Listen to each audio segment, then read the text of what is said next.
عليكم، مرحبا بكم في قناتي. اليوم ان شاء الله رايحين نديروا شوربه تاع الزريعه بدون لحم. انا هذه الشوربه كي درتها من البدايه كاع تنقول بلي باينه ما غاديش تجيني شابه، ما درت فيها لا لحم لا والو، باينه بلي ما غاديش تجيني كاع شابه. ساعه من طيبتها وكملتها وكليتها انا والزوج، يعني الزوج تاعي عجبته بزاف، قال لي تحسبي راكي دارتها باللحم.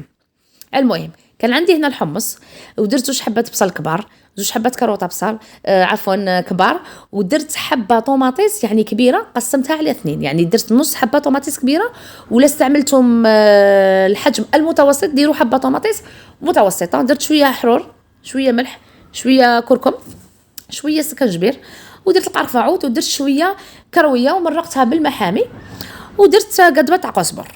صاي خليتها طيب لمده 30 دقيقه. بعد مرور 30 دقيقه صفيتها في الكسكاس وطحنت كاع هذيك الخضره، يعني برجست كاع هذيك الخضره. صاي ومن بعد حكمت هذاك الروا، درت فيه شويه سكنجبير، شويه كرويه كيما راكم تشوفوا، ودرت فيه تاني قطبه تاع قزبر، ودرت النجم. هنا بالنسبه للشوربه تاع الزريعه تاعي عبرت بالفنجال تاع لاتاي، يعني بالكاس تاع لاتاي، درت 2 كيسان تاع اتاي، خلطتهم كاع مع بعض، خليتها حتى مي طبخت غايه، نقصت لها لمده 10 دقائق. راكم تعرفوها بلي تشد طياب، نقصت لها لمده 10 دقائق وتحصلت على هذا الطبق الرائع. اذا ما تنسونيش بلايكاتكم وما تنسوش الاشتراك في قناتي.